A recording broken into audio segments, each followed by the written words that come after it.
Bonjour à tous et à toutes. Je vous présente d'abord nos excuses pour ce bon quart d'heure de retard. Plusieurs de nos intervenants sont arrivés in extremis, peu avant midi, le temps d'organiser les choses. Il est très difficile de tenir en une heure. Commencer à 13h était un peu une gageure. Alors nous voici réunis pour une série de 3 rencontres qui s'achèvera vers 19h30 et que vous pouvez, si vous le désirez, suivre en continu. Elles seront espacées d'un quart d'heure chaque fois.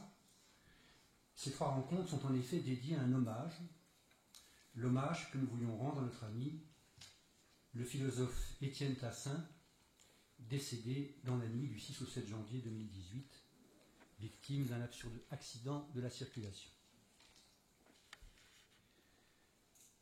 Je veux saluer ici la présence d'un certain nombre d'amis d'Étienne et particulièrement de sa famille qui a tenu à assister à cet hommage.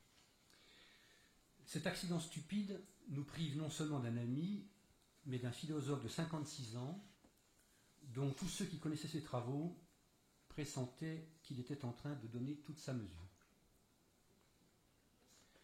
Car si Étienne Tassin s'était d'abord fait connaître comme l'un des introducteurs des travaux d'Hannah Arendt en France, et comme l'un des meilleurs commentateurs de sa pensée, ce travail d'interprétation mené au plus près des textes d'Arendt s'accompagnait chez lui d'une intime conviction: comprendre la démarche d'Arendt comme penseur politique, c'est chercher à déterminer les réponses qui auraient pu être les siennes face à une actualité qui, bien sûr, n'est plus la sienne, mais pour laquelle elle continue d'offrir des outils intellectuels irremplaçables. Telle est au fond la tâche que s'était donnée Étienne: approfondir la pensée politique d'Arendt pour la mettre à la hauteur des enjeux de notre présent. Une formule lui servait en ce sens de viatique: ne jamais dissocier la pensée des expériences d'où elle provient. C'est bien sûr du même mouvement qu'il avait hérité d'Arendt le sens de l'implication et de l'action. Ne se considérant pas plus qu'elle comme un philosophe au sens spéculatif du terme, mais avant tout lui aussi comme un penseur politique, il avait une conception suffisamment impliquée ou engagée du travail théorique pour intervenir sur de nombreux terrains et affronter de multiples questions. De fait, nombreux étaient ceux qui avaient pris l'habitude d'attendre d'Étienne qu'il donne son propre éclairage sur les questions qui nous préoccupent. C'est ainsi que beaucoup avaient lu avec beaucoup d'intérêt l'article que dans le numéro d'avril 2017 des Temps modernes, il avait consacré à un mouvement comme Nuit debout, ou bien encore le texte, l'un de ces tout derniers, qu'il avait rédigé pour le blog qu'il avait créé avec Camille Louis sur Mediapart et qui se présentait comme une critique en règle de notre prétendue politique migratoire. Cette pratique d'une philosophie de terrain, pour reprendre une expression chère à notre ami Christiane Voller, l'avait conduit à nouer aussi de très nombreux contacts, tant dans ce qu'on appelait autrefois les pays de l'Est. Il était un des membres actifs de l'association Jean Hus, dès l'époque où celle-ci soutenait activement et concrètement les intellectuels tchécoslovaques victimes de la répression du régime, qu'en Amérique du Sud, où il se tenait informé des formes politiques inédites que prenaient les protestations populaires, particulièrement en Argentine.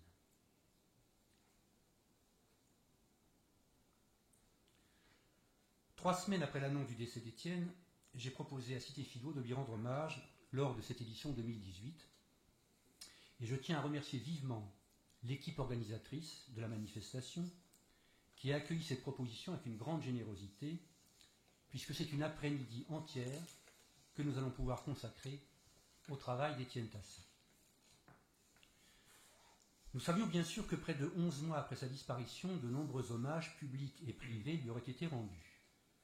Nous avons donc pensé que la meilleure façon de l'honorer était de mettre en avant son travail, l'œuvre du penseur politique, entendue non comme une œuvre qu'il conviendrait simplement de célébrer, mais comme un chantier qu'il avait ouvert en mettant ses pas dans ceux d'Arendt, chantier qu'un certain nombre de jeunes philosophes, d'intellectuels, de militants d'aujourd'hui auront, je n'en doute pas, à cœur de réouvrir et de poursuivre. C'est donc sous une forme volontairement colloquiale et donc débattue que nous avons conçu cet hommage, considérant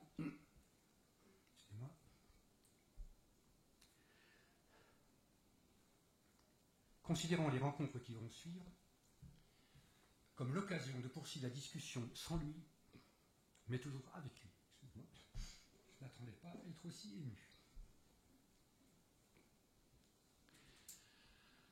La grande implication d'Étienne dans les débats du temps, comme le fait qu'il ne ménageait ni son temps ni sa peine, explique que plusieurs ouvrages auxquels il a participé paraissent aujourd'hui, outre celui auquel il venait tout juste de mettre la dernière main. Pour autant, nous n'avons pas conçu les 3 séances qui vont se tenir cet après-midi comme de simples présentations d'ouvrages. Nous avons voulu plutôt mettre en avant 3 des grands thèmes de la pensée d'Étienne Tassin. D'abord, le thème de la spécificité de l'agir politique, qu'il reprend d'Arendt, mais auquel il confère une importance toute particulière. Ensuite, ce sera l'objet de la deuxième séance, l'idée de cosmopolitique, qui constitue cette fois un concept original, même s'il prolonge les réflexions d'Arendt sur le concept de monde, revisité à travers la catégorie de l'action. Enfin, l'idée de conditions migrantes, où, dans le prolongement des réflexions d'Arendt sur les exilés et les apatrides, il s'efforce d'inscrire la question migratoire dans une perspective délibérément cosmopolitique. Par une rencontre heureuse mais nullement fortuite, il se trouve que 3 ouvrages publiés sous son nom, soit comme auteur, soit comme coéditeur, ces dernières semaines, voire ces tout derniers jours, se proposent à notre attention pour donner une ample matière à nos discussions. Son tout dernier livre, qui est sorti il y a 2 jours en librairie, Pourquoi agissons-nous ? Pourquoi en 2 mots, contrairement à ce que par erreur nous avons écrit dans la plaquette, Pourquoi agissons-nous ? Bien sûr qu'il servira de toile de fond à la première séance, nous discuterons la question de l'action. Deuxième ouvrage, La diagonale des conflits, expérience de démocratie en Argentine et en France, qui nous permettra de donner une dimension tout à fait originale à la question de la cosmopolitique. Enfin, le numéro 51 de la revue Tumulte, coédité avec Camille Louis, et intitulé Cosmopolitique en exil, des Xénopolis à l'édification d'un monde commun, ouvrage bien sûr dont l'évocation aura toute sa place dans notre 3e séance. Je précise que ces 3 ouvrages sont disponibles à la librairie qui se situe à l'entrée de cette salle.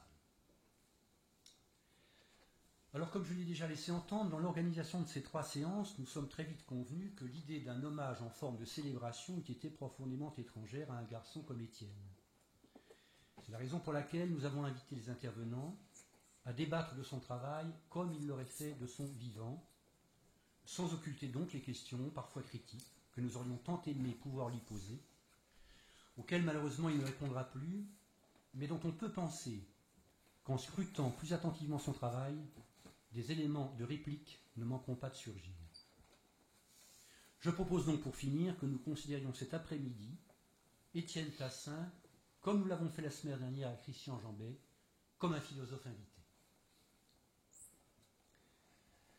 Alors sans faire de pause, nous allons enchaîner sur la première de nos 3 rencontres, celle qui tourne autour de la question de l'agir politique. Je dois d'abord excuser notre ami Patrice Canivet, auquel j'aurais dû normalement passer à présent la parole, mais qui, pour des raisons personnelles impérieuses, n'est pas en mesure d'assurer la modération de cette séance. Je m'en charge donc avec son accord, et comme il se doit, je vais commencer par présenter nos 3 premiers intervenants, sauf que, comme vous voyez, ils ne sont que 2. Anne Gléonec nous a fait savoir qu'elle était malade, qu'elle ne pouvait se rendre à Lille, qu'elle en était vraiment désolée, parce qu'il était très proche d'Étienne Tassin. Elle m'a envoyé quelques éléments de réflexion correspondant à l'intervention qu'elle aurait dû faire. J'essaierai de me faire l'interprète, très malhabile sans doute et très infidèle, de ce qu'elle aurait pu évoquer dans la 2e des interventions. Je salue donc Guillaume Leblanc, philosophe, écrivain, professeur à l'université Paris-Est Créteil.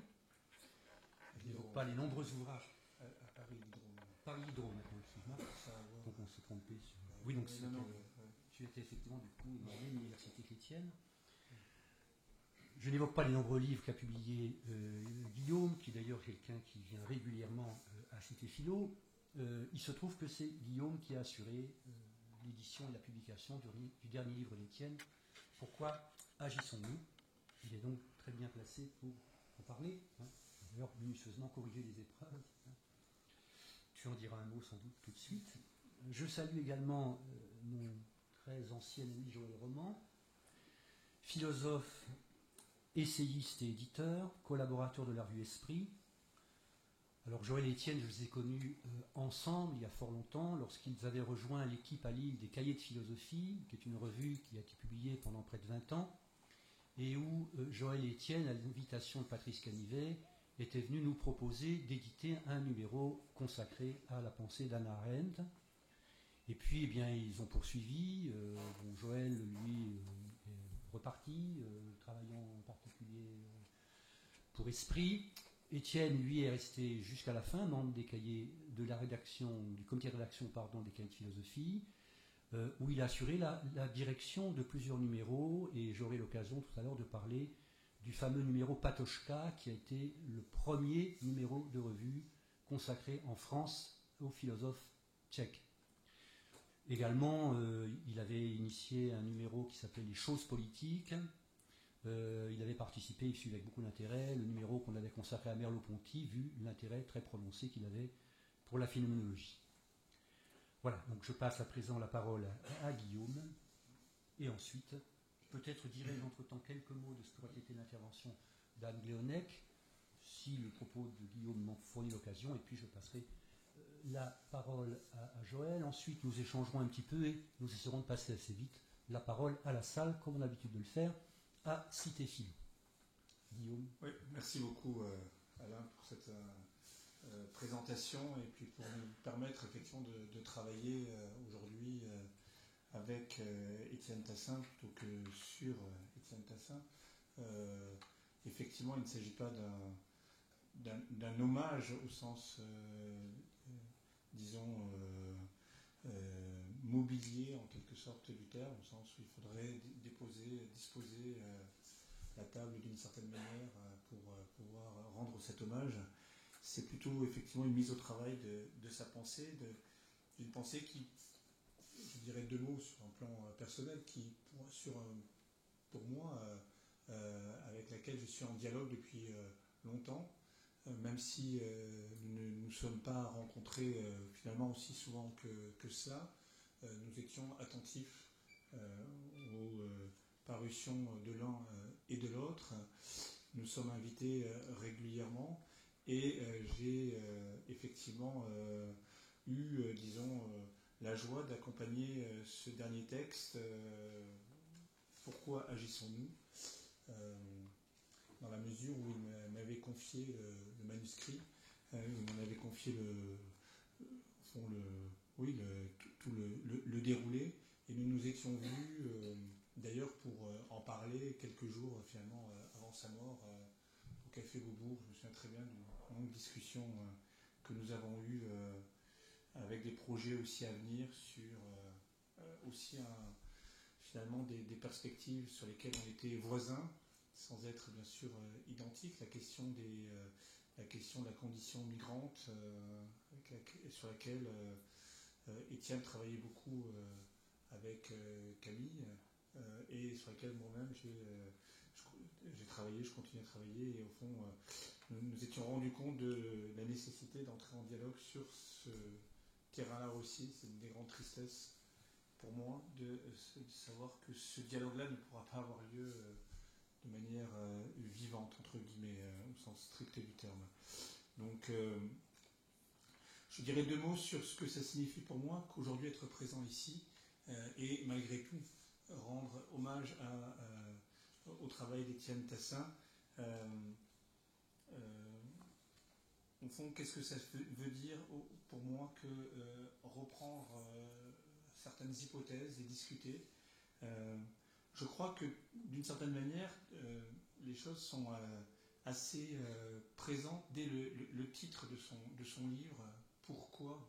Tu as insisté sur la séparation, je reviendrai tout à l'heure du pour et du quoi, pourquoi agissons-nous.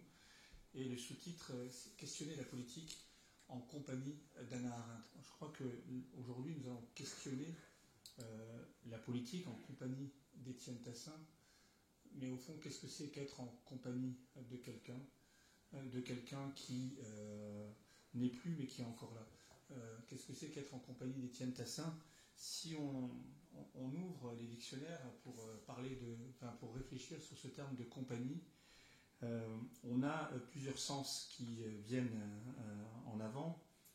La compagnie, c'est la réunion de personnes qui ont quelques motifs de se trouver ensemble. Je crois que ça nous définit assez bien aujourd'hui. Nous avons quelques motifs de nous trouver ensemble, mais ces différents autres sens du mot compagnie apparaissent, en particulier celui qui consiste à dire que la compagnie, c'est une assemblée libre sous le patronage de l'État pour la culture, les sciences et des lettres. Alors là, je crois que ça ne correspond plus du tout très bien, puisque cette idée de l'assemblée libre sous la compagnie de l'État, c'est, je crois, une des figures précisément repoussoires dans le travail d'Étienne, que de montrer justement que l'action, l'agir politique se fait toujours à côté de ce qu'on appelle l'État, et en tout cas souvent contre d'ailleurs l'État, de telle sorte qu'on ne peut pas aujourd'hui se réclamer de cette assemblée libre sous patronage de l'État pour penser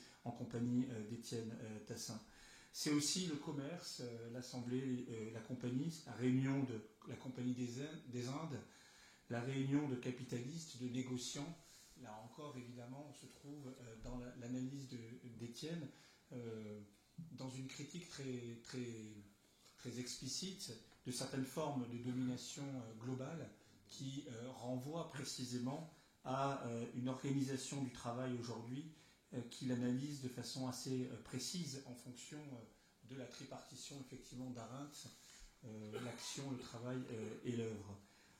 C'est aussi une troupe de gens de guerre, donc là aussi, je dirais que s'il y a quelque chose qui me frappe, qui m'a frappé tout au long de mes discussions avec Étienne, c'est ce que j'appellerais peut-être, c'est forcément une reconstruction, mais ce que j'appellerais sa douceur pacifique. Enfin, c'est quelqu'un qui était profondément attentif à l'émergence des processus, disons à la création de ce qui apparaît ici ou là, et qui est très fragile comme toute création. Donc, au fond, s'il y a bien un concept, un terme qu'il mettait à distance, c'est ce terme, je crois, de guerre. Au fond, il n'y a pas de... Enfin, la guerre à la guerre, en un certain sens. Mais alors, du coup, le sens qui revient, le sens du dictionnaire, pour compagnie, qui, au fond, pourrait faire sien, c'est le sens trivial d'une société de personnes se voyant habituellement pour le plaisir de causer ou de jouer. Causer et jouer, discuter et jouer, je crois que c'est justement ce que on a fait avec Étienne, un espace de discussion, et c'est cet espace de discussion qui est ouvert aujourd'hui sous une forme très organisée, l'action, le cosmopolitisme et la migration, forcément. Donc je vais essayer de ne pas aller sur les deux autres tables rondes, et donc je vais en rester à la première. Les consignes ont été bien données. Et donc je voudrais dire, de mon point de vue, pourquoi le concept d'action chez Étienne Tassin est, au fond, reçoit un traitement à ce point effectivement original que, bien sûr, il prolonge à bien des égards l'analyse d'Hannah Arendt sur l'action politique, dès d'ailleurs son livre Un monde commun, paru au Seuil en 2003. Mais il en fait, je crois, un traitement très original. Et je voudrais dire deux mots de ce traitement en mettant l'accent sur ce qui me semble être trois grandes thèses sur l'action. Tout d'abord, c'est sa première grande thèse, me semble-t-il. Il n'y a d'action que politique, ce qui signifie qu'on assiste à un travail de délimitation et de restriction du concept d'action assez drastique, qu'il opère d'ailleurs dans les premières pages de Pourquoi agissons-nous, avec une volonté au fond de ne penser l'action que comme de la politique et de ne penser la politique que comme de l'action. Ce qui signifie du coup que l'action ne peut pas être ne peut pas équivaloir à ce qu'il appelle une réaction, au fond, une réaction, c'est-à-dire une conduite, un comportement qui pourrait être lu en fonction d'une trajectoire psychologique du style motif, mobile, fin. En réalité, il faut penser l'action comme littéralement outrepassant le domaine des réactions. L'action, ce n'est jamais une simple réaction à quelque chose, c'est toujours un commencement, et un commencement qui ne peut pas être pensé non plus en termes de fabrication, en termes de travail, ou en termes d'opération. L'action n'est ni réaction, ni fabrication, ni opération. Pourquoi ? Parce que fondamentalement, il existe, je crois, un monde de l'action. Il existe, penser l'action, c'est penser au fond un monde propre dans lequel il n'est plus possible de penser ce qu'on appelle action par rapport à un résultat qu'on pourrait ensuite, dans un second temps, extérioriser hors de l'action et laquelle deviendrait d'une certaine façon un intermédiaire pour produire quelque chose. En réalité, l'action ne peut pas être séparée, ne peut pas être tronçonnée, saucissonnée en différents moments. Et c'est pourquoi penser l'action dans son monde, c'est la penser dans sa durée propre, c'est-à-dire dans son jaillissement, avec cette idée qu'il n'y a pas d'extériorité à l'action, que l'action ne vit que dans l'action, que par l'action, de telle sorte que ce qu'il faut penser, ce n'est pas un rapport intentionnel du style pourquoi en un seul mot j'agis, qui impliquerait qu'on réponde à une espèce de cahier des charges intérieur du style j'agis parce que je veux transformer ceci, parce que je veux faire cela aujourd'hui, parce que, etc., ce qui impliquerait une dimension instrumentale de l'action.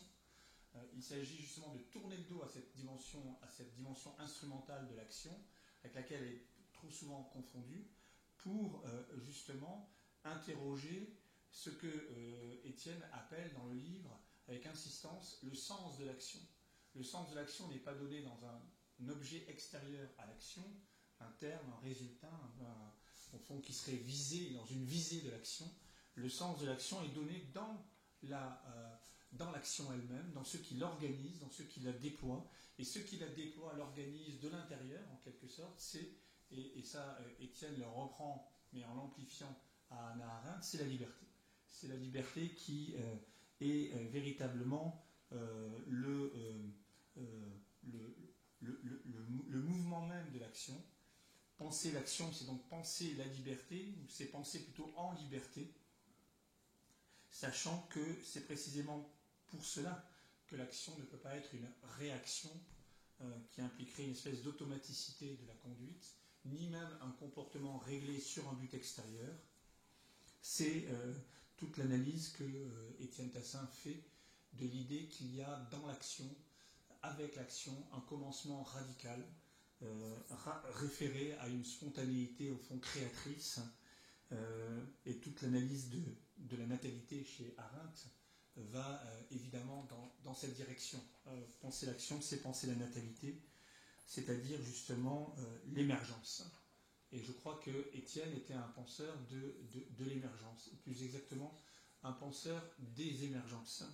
Ce qui naît dans l'action, et dans l'action, c'est précisément ce à quoi il faut se rendre attentif. Et c'est une première grande thèse que moi j'aurais volontiers, ça je n'ai pas pu en discuter avec lui malheureusement, mais que j'aurais aimé interpréter, enfin, que j'interprète finalement comme une dimension résolument anarchique de son travail, de son analyse. Je crois que en ce sens-là, il y a quelque chose d'une philosophie anarchiste. Alors il faudrait reprendre le lien à Bensour sur ce point, mais il y a quelque chose de profondément anarchiste dans sa démarche qui consiste à ne se référer à aucun arché, à aucun principe premier, pour se rendre attentif aux émergences qui ne sont pas réglées par avance, justement, parce qu'au fond, suivre une action, c'est ne jamais savoir jusqu'où va cette action, c'est ne jamais savoir où elle va s'arrêter. C'est toujours essayer de deviner comment elle est réimmergée, si je peux parler ainsi, dans un ensemble d'autres actions avec lesquelles elle dessine des communautés fragiles d'acteurs. Et l'une des secondes grandes thèses d'Étienne dans le livre, c'est précisément l'engendrement de l'acteur par l'action.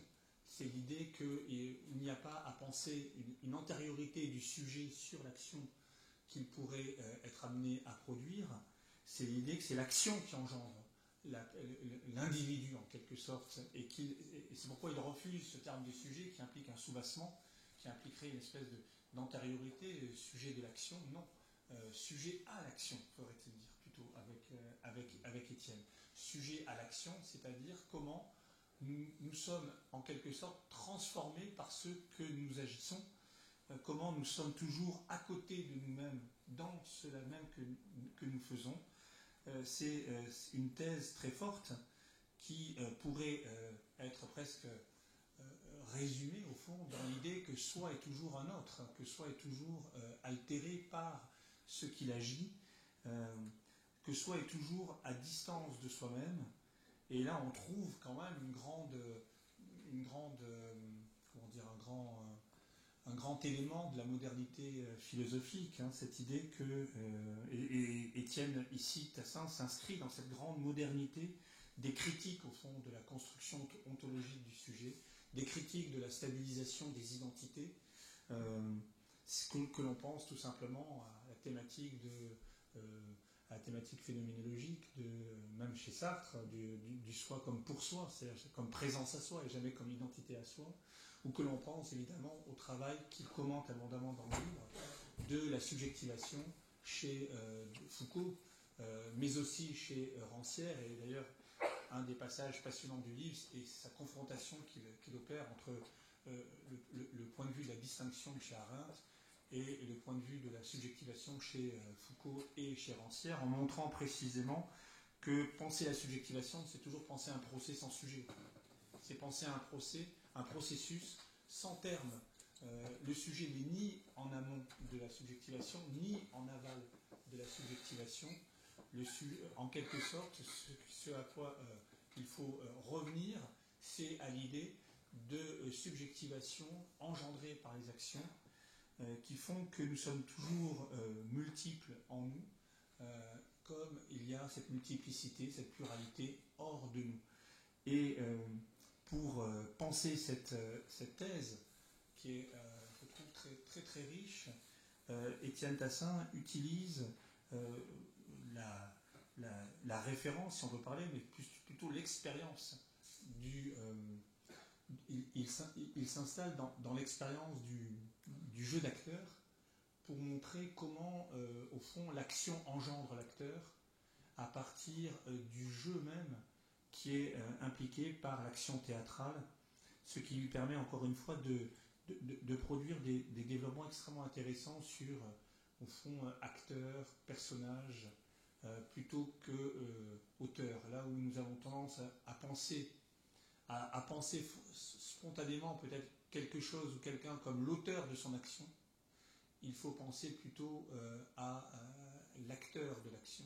L'acteur de l'action, c'est pas celui qui est antérieur, c'est celui qui, d'une certaine manière, accompagne, est engendré par l'action. C'est même celui qui entretient sans doute un rapport de résonance à soi par l'action qu'il produit de façon permanente. Et cette idée de la résonance, je trouve, même si elle n'est pas explicitée dans le texte d'Étienne, l'idée que voilà, agir, c'est au fond créer des résonances. Je trouve que c'est une idée qui est présente dans son livre. Et enfin, façon de parler, puisque le temps, enfin par rapport au temps que j'ai, la troisième grande thèse qui est à l'œuvre sur l'action, c'est celle qui se déploie là aussi avec beaucoup de force. C'est l'idée que agir, au fond, c'est toujours déployer une scène d'apparition, c'est toujours manifester quelque chose, c'est-à-dire rendre visible. Et l'action est politique en ce sens qu'elle est la lutte pour conquérir une forme de visibilité. Toute l'analyse qu'il fait des luttes des sans-papiers, ce qui l'amène d'ailleurs à critiquer Rancière sur ce plan-là, sur le fait que les luttes des sans-papiers sont bien des luttes politiques. Toute l'analyse qu'il fait de l'effort qu'ont les migrants éventuellement de se rendre visibles dans certains espaces participe de l'idée que l'action politique est fondamentalement une manifestation. Et je me souviens très bien que ce thème de la manifestation, on avait discuté souvent ensemble, c'est quelque chose qui... Je serais presque prêt à parier que c'est le point de départ de ce texte-là. Au fond, qu'est-ce que c'est que manifester ? Qu'est-ce que c'est que manifester ? C'est-à-dire, au fond, bien évidemment, les manifestations d'aujourd'hui, voilà, les mouvements, quelqu'un qui est très utile, Étienne Tassin, pour penser les mouvements contemporains. Je dirais 2 mots tout à l'heure là-dessus très rapidement. Mais c'est aussi qu'est-ce qui se manifeste dans la manifestation, qu'est-ce qui apparaît, qu'est-ce qui est rendu visible dans la manifestation. Le visible, au fond, c'est toujours lié à une conquête. Il n'y a pas de visibilité en soi. Et ça, forcément, ça rejoignait aussi beaucoup de choses que moi j'avais pu faire d'une autre manière, sur les questions de l'invisibilité sociale. L'idée qu'il y a une construction de la visibilité, mais aussi des formes d'invisibilité. Qu'être invisibilisé, c'est être justement, c'est disparaître d'une scène. Donc si on veut se rendre visible, il faut conquérir la scène. Et c'est précisément ça que consiste, d'une certaine manière, l'action politique, conquérir une scène. Il dit à un moment donné dans le texte, toute action déploie avec elle un espace de visibilité où les acteurs et les communautés d'acteurs se rendent manifestes. Et c'est un point effectivement qui du coup est très important parce que ça redessine complètement ce qu'on appelle un espace public. Un espace public, il n'y a pas non seulement de neutralité de l'espace public par rapport, dans la mesure où les visibilités et les invisibilités qui conditionnent l'entrée dans l'espace sont elles-mêmes des constructions sociales, politiques, etc. Mais par ailleurs, il faut conquérir, au fond, et ça nous amène sans doute à une compréhension volontairement locale de l'espace des espaces publics.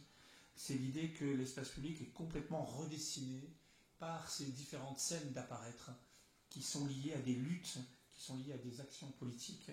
Et ça, je pense que c'est un point extrêmement intéressant pour penser ce que, justement, il me semble être l'une des 2, peut-être, thèses les plus fortes du livre. Je suis content de les indiquer et très rapidement de donner un élément de discussion. C'est l'idée que, au fond, la citoyenneté, que c'est ça l'horizon du travail d'Étienne Tassin dans ce livre, la citoyenneté n'est pas un statut, n'est pas lié à un titre, à un ensemble même de règles de droit. La citoyenneté, fondamentalement, c'est ce qui se conquiert dans les actions pour devenir visible.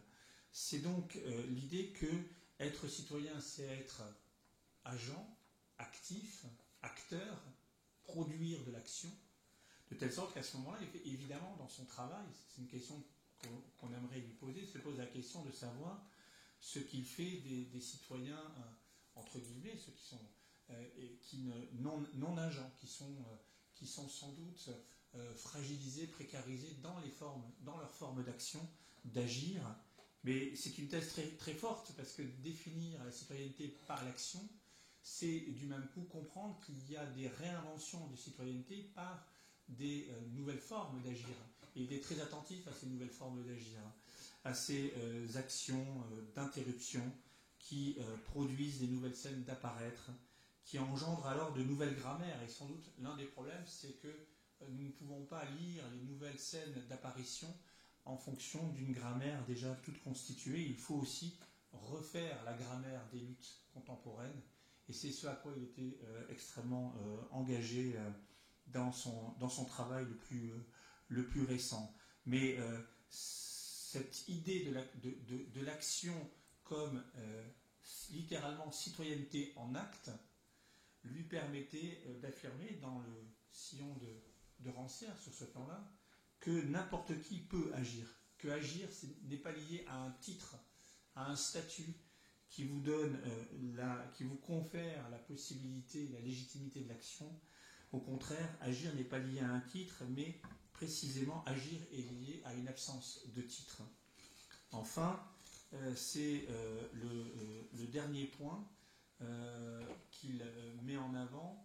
Je crois que la question qu'on ne peut s'empêcher de poser avec lui, c'est finalement la question, mais pourquoi, pourquoi, là je reviens sur le mot en entier, pourquoi, en un seul mot, pourquoi agir, pourquoi déployer une telle problématique de l'action, sans aucun doute qu'il y a quelque chose de littéralement d'ingouvernable dans la vie à plusieurs.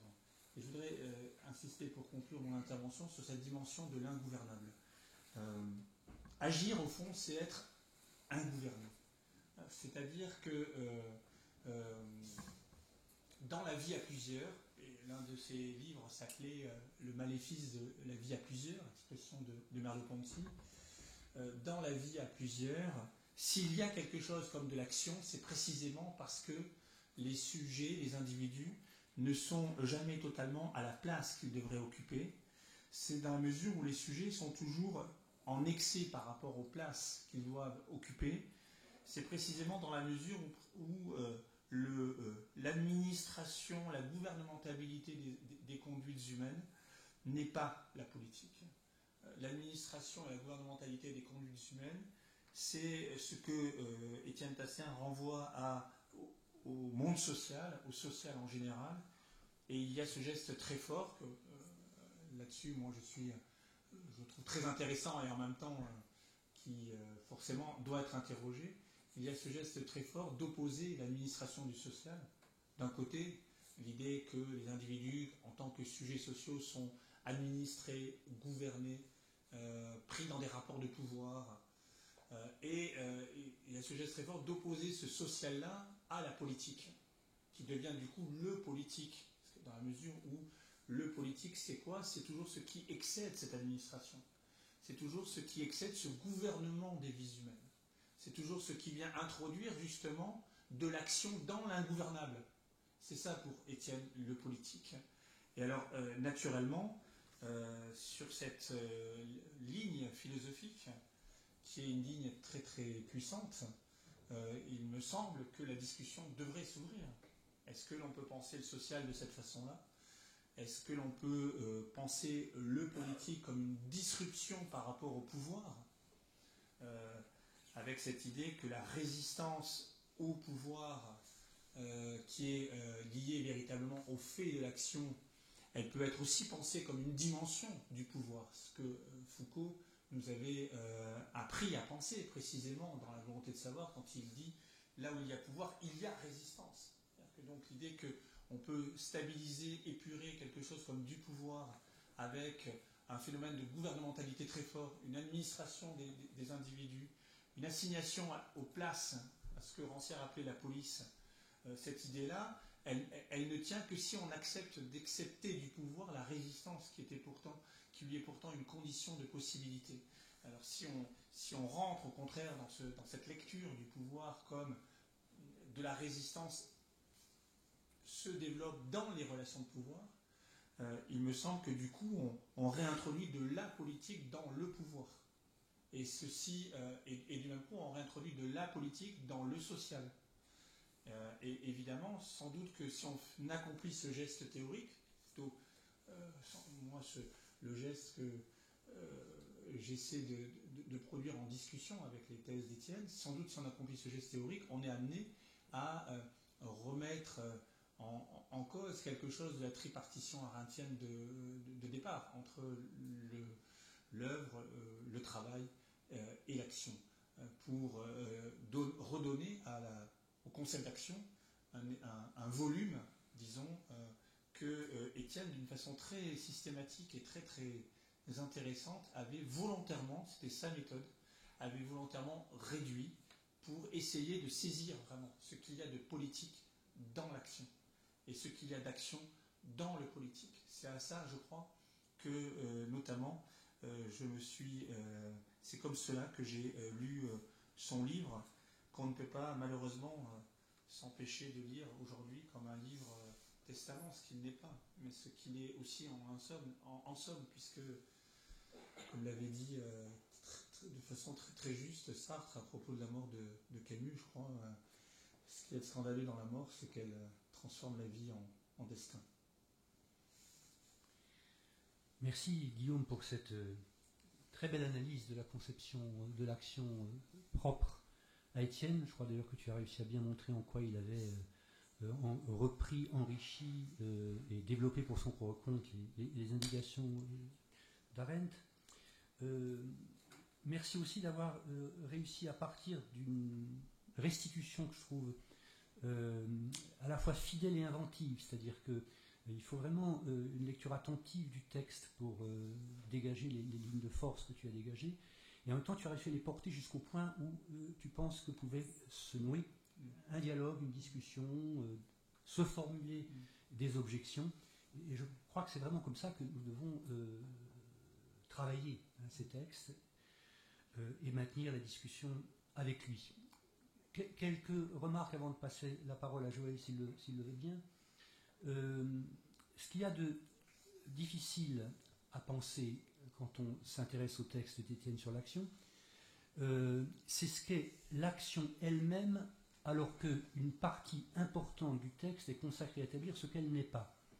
C'est-à-dire que les déterminations négatives sont très très bien mises en place, tu les as rappelées. L'action n'est pas la réaction, l'action n'est pas une simple opération, elle n'a pas de caractère instrumental. Tout ceci renvoie à la distinction fondamentale formulée par Arendt et reprise d'Aristote entre l'agir et le faire, agir et faire. Poiein, c'est du côté de l'œuvre, pratein, c'est du côté de l'action. Et cette disjonction, elle est absolument fondamentale. Mais, d'une part, on peut la réinterroger. Je proposerai de le faire peut-être un petit peu plus tard. Mais, d'autre part, une fois qu'on a intégré ces écarts de façon négative, on reste devant la tâche un peu énigmatique de savoir ce qu'elle est proprement en elle-même, par elle-même et pour elle-même, si je puis dire. Et la réponse, tu l'as rendue parfaitement claire. Il faut penser effectivement l'action du côté de la manifestation. Je crois que c'est vraiment effectivement le concept qui revient régulièrement. Et alors qui montre pour le coup, et c'est ce qu'Anglionic aurait voulu pouvoir faire, qui montre quand même là la dette que Étienne a par rapport à la tradition phénoménologique. Parce qu'à partir du moment où l'action n'a plus un caractère instrumental, n'a pas les caractères du faire, elle n'a pas de tangibilité, elle ne porte pas sur des choses qu'on peut objectiver, qu'on peut transformer, modifier, même si ces choses ont par exemple la résistance ou la consistance d'institutions sociales ou d'œuvres ou d'objets culturels. Elle est étonnamment intangible. Et donc la question de savoir comment décrire quelque chose qui est à ce point intangible, et c'est la phénoménologie qui offre la ressource, en revenant sur quelque chose qui est consubstantiel au geste du phénoménologue, qui est de savoir comment quelque chose fait apparition, quelque chose qui n'est pas une chose, mais qui n'existe que de faire apparition. Et il fallait vraiment une attention très aiguë à la tradition phénoménologique, soit en revenant à Merleau-Ponty, soit à Patočka, soit même en revenant à certains égards à Husserl, peut-être en contournant toujours un peu Heidegger. Je pense qu'il n'avait pas trop envie de retravailler cette œuvre-là. Il a réussi à remobiliser l'œuvre de la phénoménologie pour arriver à nous faire comprendre en quoi les notions d'espace public, d'espace d'apparition, telles que Arendt les avait déployées, étaient elles-mêmes d'inspiration phénoménologique. Patočka était lui-même un lecteur d'Hannah Arendt, et comment c'était cela qui qui permettait de comprendre comment quelque chose qui demeure invisible accède à la visibilité, comment un acteur qui ne se sait pas encore être acteur se découvre acteur en se manifestant sur une scène.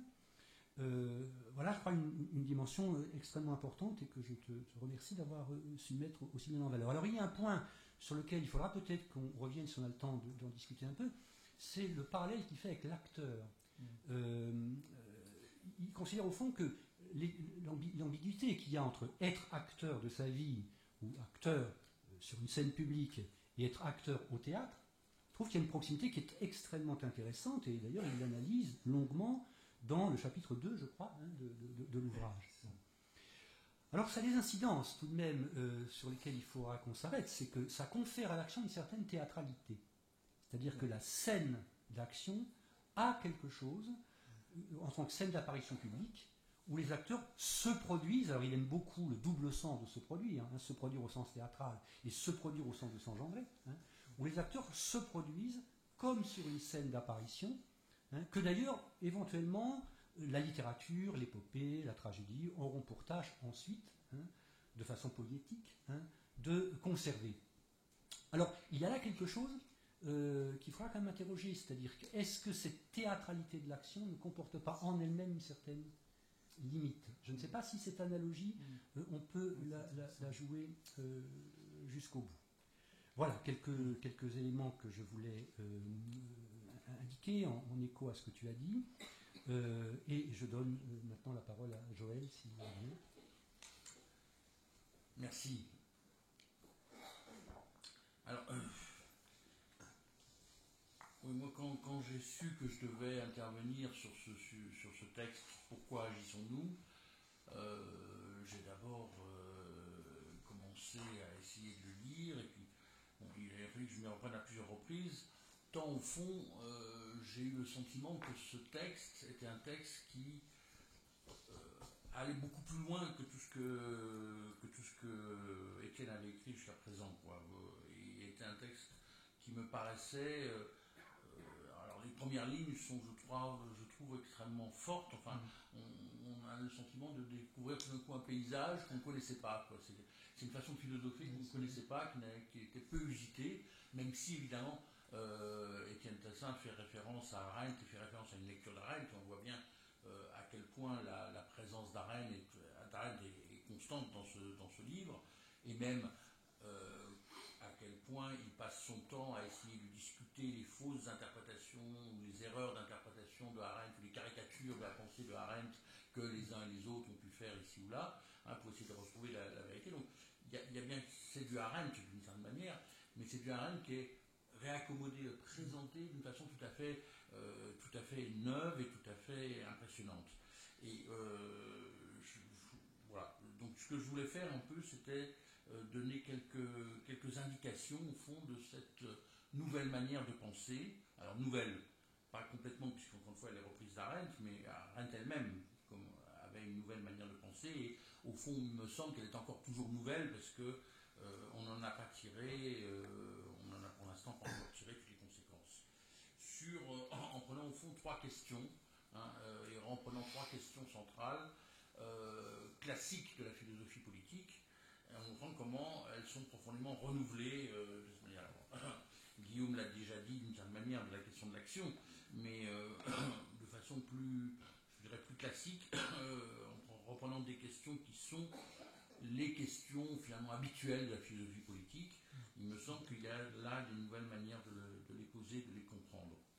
La première question, c'est celle de nous. Qu'est-ce qu'une communauté politique ?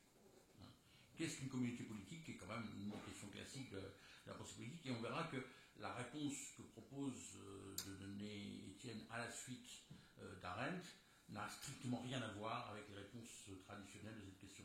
La deuxième question, qui est encore plus classique, si j'ose dire, c'est celle du pouvoir. Et puis la troisième question, c'est au fond la question des droits, au fond, ou la question de la légitimité. Je reviendrai en parlant au fond de cette question des droits et de la légitimité.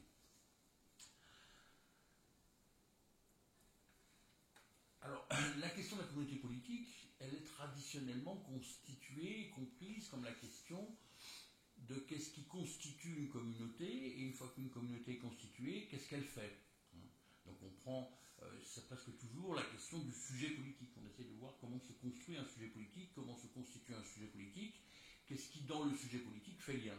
Hein. Qu'est-ce qui fait lien entre nous, qu'est-ce qui nous relie les uns aux autres, qu'est-ce qu'on a en commun. Hein. Et donc on va chercher un certain nombre d'éléments de ce type. Et là, Étienne nous propose de renverser complètement le problème. Hein. Alors, il revient sans arrêt. Alors, sa grande référence dans l'affaire, c'est Rouletabille. Et c'est l'idée que, au fond, Rouletabille raconte dans Gaston Leroux qu'il faut prendre les choses par le bon bout. Hein. Et il propose une méthode qui consiste à prendre les choses par le bon bout et ne pas prendre les choses de manière mutuelle. À chaque fois, on voit Rouletabille qui revient et qui prend les choses par le bon bout et qui dit mais non, on ne peut pas prendre les choses par ce bout-là, c'est pas le bon. Hein, il faut prendre les choses par le bon bout, et le bon bout, c'est tout à fait autre chose, ce à quoi vous n'aviez pas pensé. Hein. Ce à quoi vous n'aviez pas pensé, c'est que la communauté ne préexiste pas à l'action politique. Hein. La communauté n'est pas antérieure, préalable, elle n'est pas au fond une espèce de substrat, elle n'est pas un sujet d'action. Hein. La communauté politique, elle est au contraire produite par l'action. Quelques lignes. Toute action politique est ainsi constitutive d'un nous, ce qui veut dire aussi constitutive d'un pouvoir, une capacité de commencer quelque chose de nouveau et une puissance collective. Mais ce nous n'a pas la structure d'un je amplifié ou démultiplié, ni vocation à synthétiser des jeux ou à fusionner des combats. C'est une puissance indéterminée et illimitée. Comprendre ce dispositif d'un nous agissant ne requiert à aucun moment de recourir au lexique de la subjectivité ou du sujet, plutôt à celui des interactions entre singularités plurielles, engagées dans des luttes et prises dans un même processus de subjectivation indéfinie. Ce que ça veut dire, au fond, c'est que l'idée, c'est de comprendre comment l'action politique va engendrer effectivement du collectif, hein, va engendrer quelque chose qui va être une forme d'agglomération, au fond, ou de venue ensemble d'un certain nombre de démarches qui peuvent être ces démarches d'acteurs. Les acteurs individuels qui deviennent un acteur collectif font exister de ce fait quelque chose qui est de l'ordre d'une communauté, hein, qui font exister un nous. Et être un nous en politique, c'est d'une certaine manière agir ensemble. Ce qui fait la force du nous, d'une certaine manière, c'est être ensemble, c'est l'être ensemble que nous faisons quand nous agissons collectivement, quand nous sommes ensemble à agir.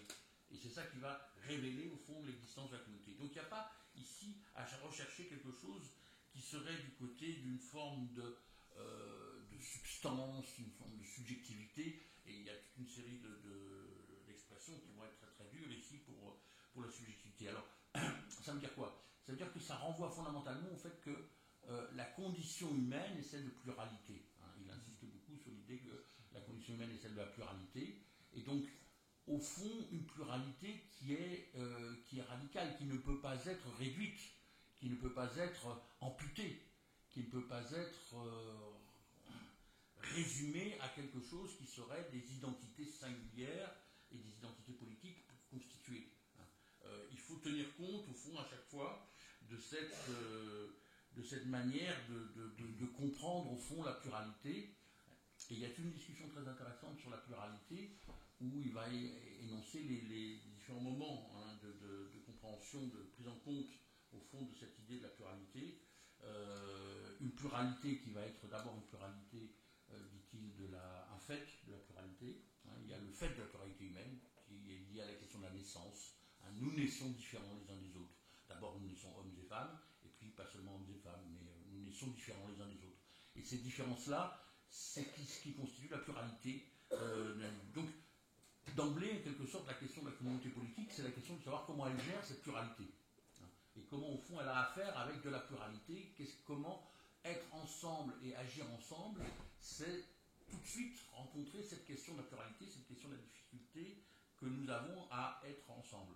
C'est une question qui était traditionnellement occultée et résolue d'une certaine manière, parce qu'on disait, mais oui, mais finalement, cette pluralité, elle est secondaire, hein, vous vous ressemblez tous, finalement, nous sommes tous communs, nous avons tous quelque chose en commun. Et derrière l'idée, derrière une certaine forme de réduction par la citoyenneté républicaine, par la citoyenneté même démocratique dans certaines transition, on voit bien comment il y a cette opération de réduction de la pluralité et de refus de la pluralité. Donc ici, il s'agit de prendre au contraire la pluralité au sérieux, et puis non seulement de la prendre au sérieux dans son fait, dans ce qu'elle est donnée, mais de la prendre au sérieux aussi dans son devenir, et dans le fait que la pluralité va devenir aussi une pluralité d'action, et vers une pluralité d'acteurs. Alors, il me semble même qu'on pourrait approfondir cette question en disant que la question qui se pose à nous, c'est non seulement celle d'avoir à comprendre et à gérer la pluralité, je dirais, de ce qu'on a pris l'habitude de gérer politiquement comme des formes de pluralité. En gros, deux types de pluralité qu'on sait habituellement gérer, hein, la pluralité des opinions, d'une part, et d'autre part, la pluralité des intérêts. La pluralité des opinions, on a pris l'habitude de faire avec, en quelque sorte, à travers l'institution du pluralisme.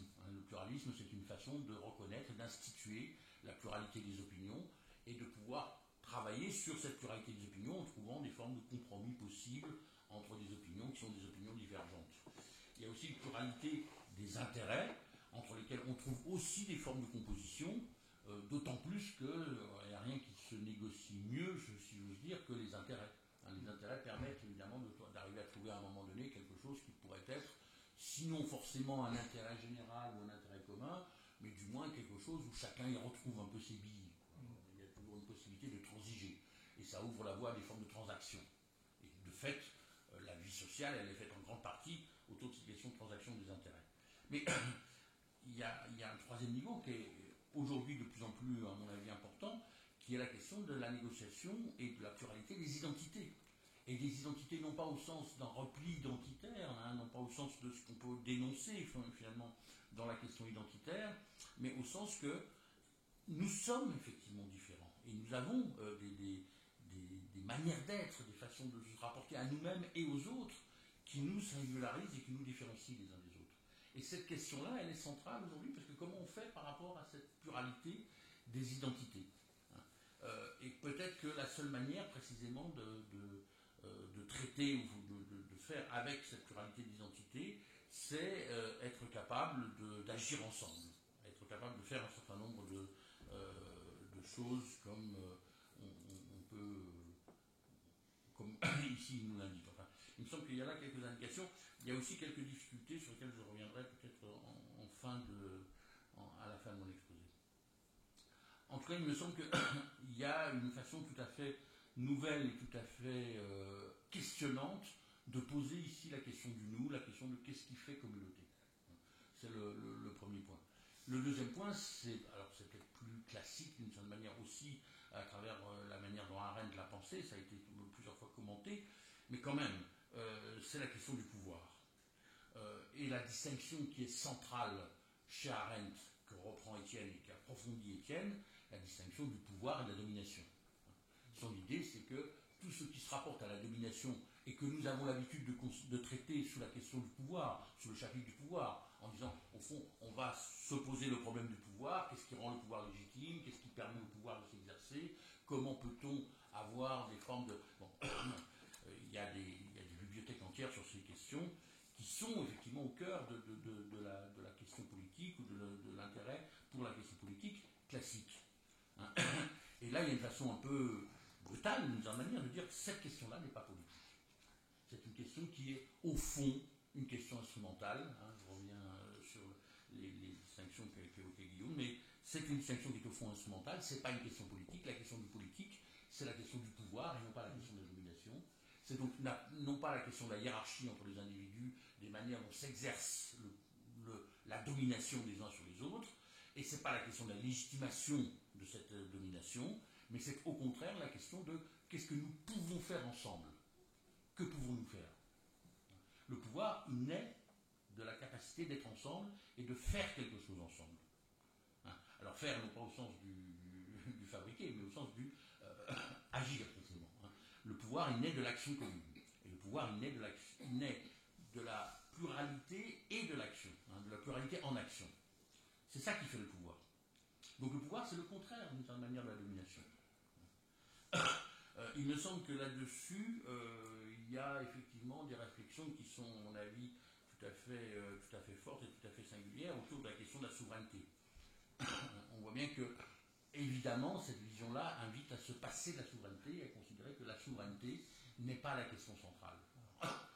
Et si on dit le pouvoir n'est pas la question centrale, la souveraineté n'est pas la question centrale, vous voyez comment on s'écarte par là même au fond des thèses qui étaient, depuis Rousseau, d'une certaine manière, des thèses mises au centre de la question de la philosophie politique.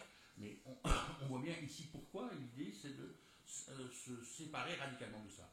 Et il me semble que, au fond, il y a deux manières de radicaliser la question qui s'opposent diamétralement l'une à l'autre, mais qui permettent peut-être de comprendre un petit peu. Il y en a une qui est la façon dont l'a radicalisé Carl Schmitt, qui est le penseur de la souveraineté par excellence. Carl Schmitt, qui est le penseur de la souveraineté, qui est le penseur décisionniste, et qui dit « est souverain celui qui décide de la situation exceptionnelle ». Donc, on voit bien que chez Carl Schmitt, il y a quelque chose qui est un acte qui est posé d'emblée, qui est un acte conflictuel, un acte d'affirmation et un acte de pouvoir, qui est la décision de la situation exceptionnelle et qui est un acte de souveraineté. Et qu'à l'opposé, au contraire, Arendt qui dit non, si on fait ça, on n'est plus dans le politique. Quand on fait ça, on sort du politique. On est dans le politique quand on est au contraire du côté de ceux qui font quelque chose ensemble et qui agissent ensemble. Et d'où le fait que le modèle de la politique, ça sera pour Carl Schmitt la relation ami-ennemi, alors que pour Arendt, la relation ami-ennemi, c'est la fin de la politique. Dès qu'on commence à avoir des ennemis, je ne suis plus dans la politique, je suis dans la guerre, je suis dans le conflit, je suis dans quelque chose dans le conflit, qui n'est pas le conflit politique, parce que le politique peut aussi être conflictuel, mais à ce moment-là, c'est un conflit qui est un conflit intérieur à la politique, intérieur à la vie politique. Donc, il me semble que là, on peut aussi essayer de comprendre comment il y a, à travers cette vision-là de la question du pouvoir, une façon tout à fait nouvelle de comprendre la façon de ce qu'est la politique dans la conception d'Étienne Tassin ici, et qui s'appuie évidemment fortement sur Arendt. Alors je vais juste lire un passage qui, au fond, renvoie à quelque chose qui est peut-être le résultat de ça, mais avec, au fond, une dimension qui est à la fois un peu, comment dire, programmatique et un peu problématique, je pense.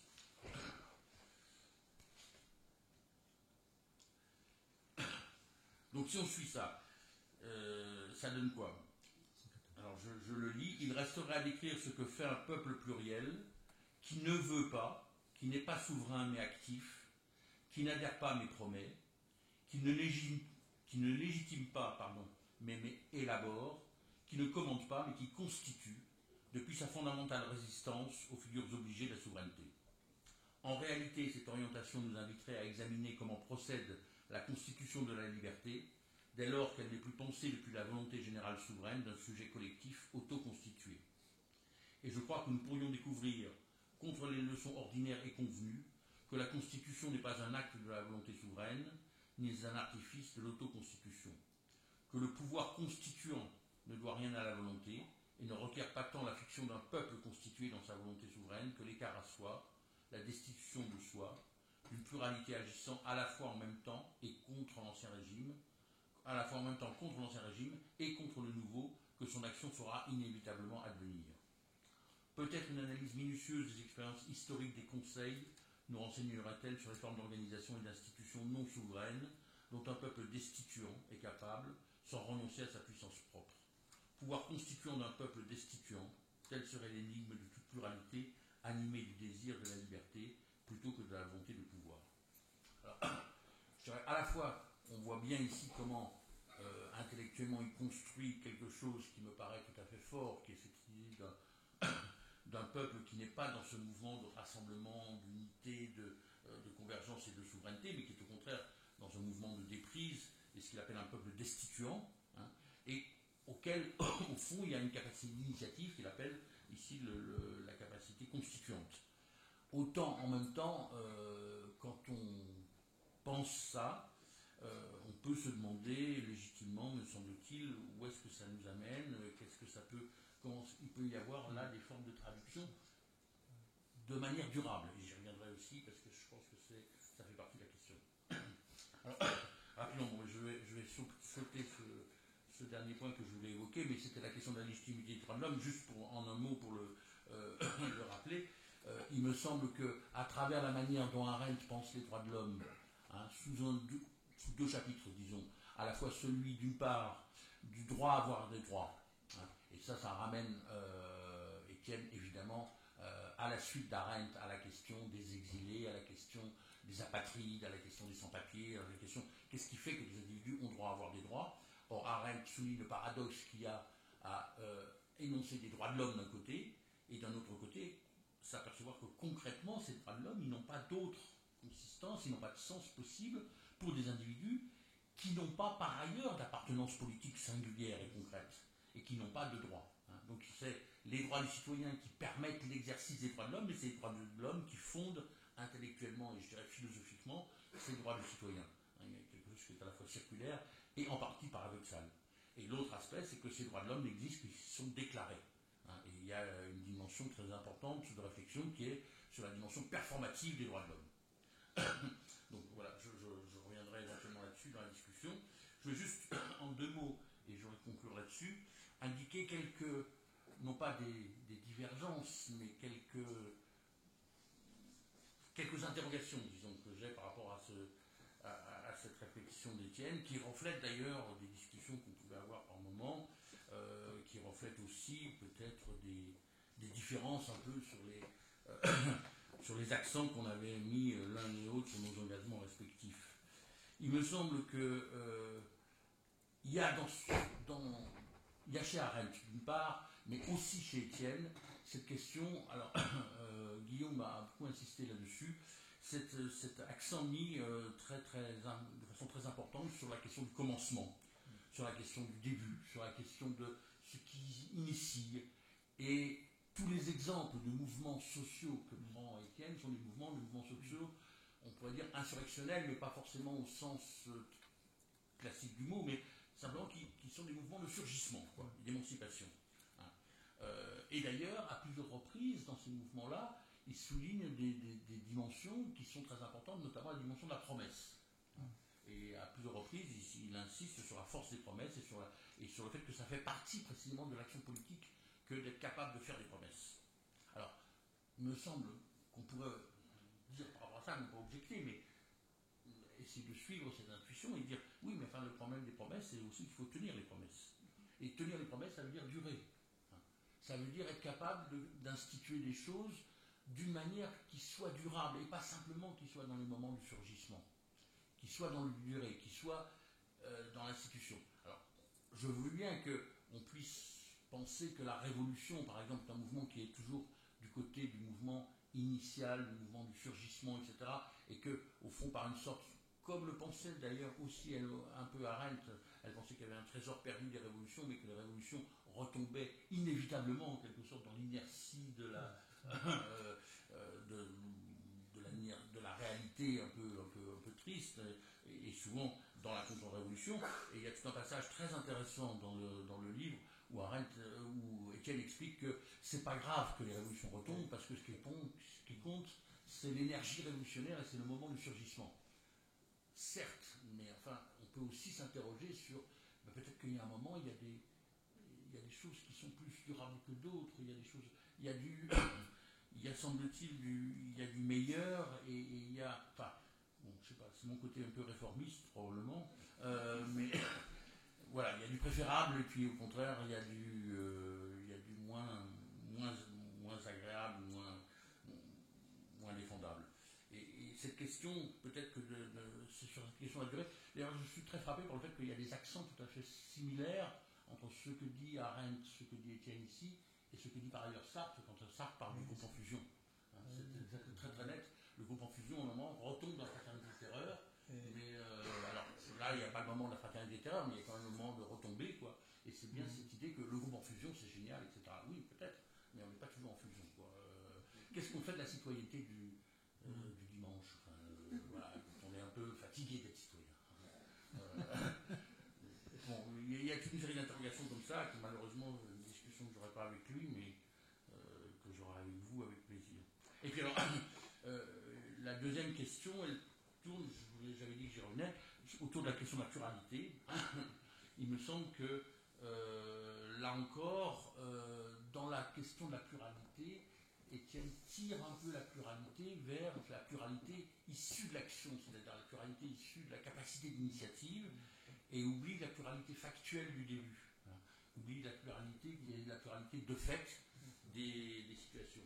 Ce qui me renvoie au fond à cette question que j'ai un petit peu évoquée, qui est la question des identités. Hein. Les identités ne sont pas simplement, il y a des mots très très durs sur les identités. Par moments, il y a presque, il y a un tour ou des accents qui sont très néo-républicains, presque d'une certaine manière, dans sa façon de penser ou de parler de la retombée dans ce qui serait l'ornière identitaire, etc.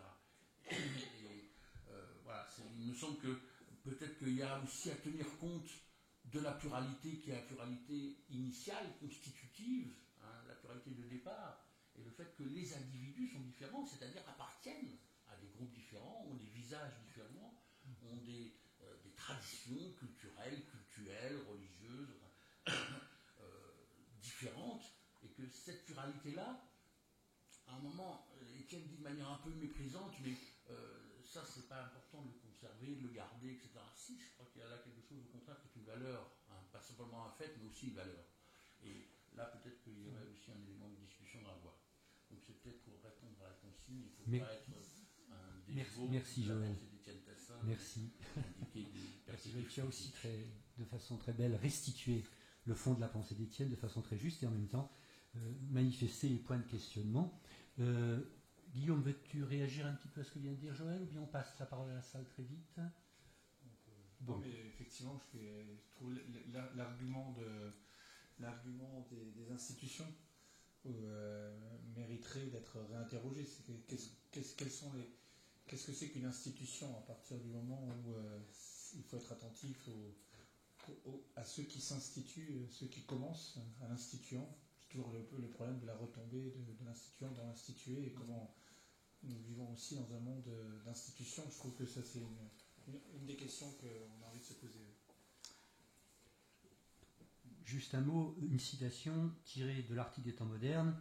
La politique a fondamentalement à voir avec ce qui commence et non avec ce qui dure. Une phrase extrêmement révélatrice de la pensée d'Étienne. C'est une phrase sur laquelle on ne cesse de revenir et sur laquelle on ne cesse de s'interroger. Voilà, je pense l'heure a filé parce qu'on a commencé un peu en retard. Je propose que nous vous passions la parole. Et puis nous n'hésiterons pas éventuellement à revenir à nos propres questions en écho aux vôtres. Est-ce qu'on peut ramener la lumière, s'il vous plaît? Un petit peu. Qui veut prendre la parole?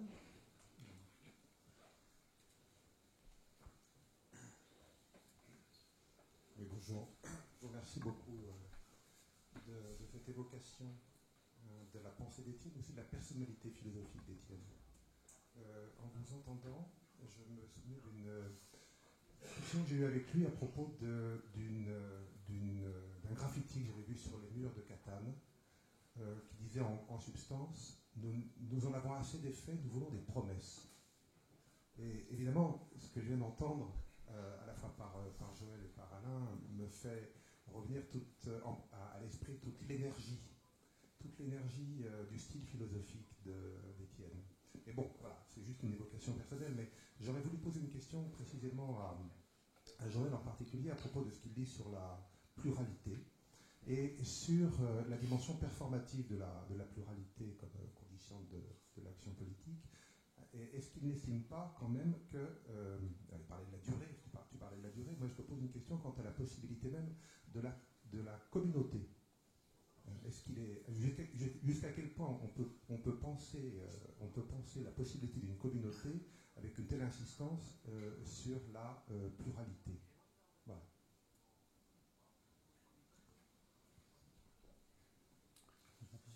On va peut-être prendre plusieurs questions, si ça ne vous dérange pas.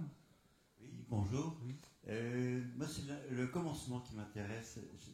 C'est intéressant parce que le commencement, ça ouvre des champs formidables. Est-ce que, d'après M. Tessin, les commencements qui ont démarré, si je peux me permettre, mai 68, pensez-vous qu'il puisse être semblable au commencement actuel avec les Gilets jaunes, pour ne pas les nommer, parce que là aussi, vous avez parlé de promesses. Il y a une promesse fondamentale, je dirais même ontologique au départ. Vous allez être heureux parce que vous allez consommer. Et non seulement vous allez consommer, mais vous devez consommer pour être heureux. Est-ce que vous pensez que ce commencement est explicable? Et qu'est-ce que aurait dit M. Tassin? Je répète ma question par rapport à 68 et par rapport à ce qui se passe maintenant. Ces questions sont déjà considérables. Tu veux répondre sur la communauté? Oui, je vais essayer de répondre sur la communauté, mais en même temps, c'est une question, quoi. C'est pas simplement une question que tu me poses, c'est aussi une question qui se pose. Hein. Comment on fait communauté à partir de cette diversité qui nous constitue? Et c'est la question qui, je crois, nous est politiquement posée en permanence. Alors, soit on fait un coup de force et on dit finalement il n'y a pas de diversité, ou je veux voir qu'une seule tête, ou en tout cas le moins de têtes possible, et je veux voir le moins de choses comme ça, ou bien au contraire on part de l'idée qu'il y a au fond une pluralité qui est légitime.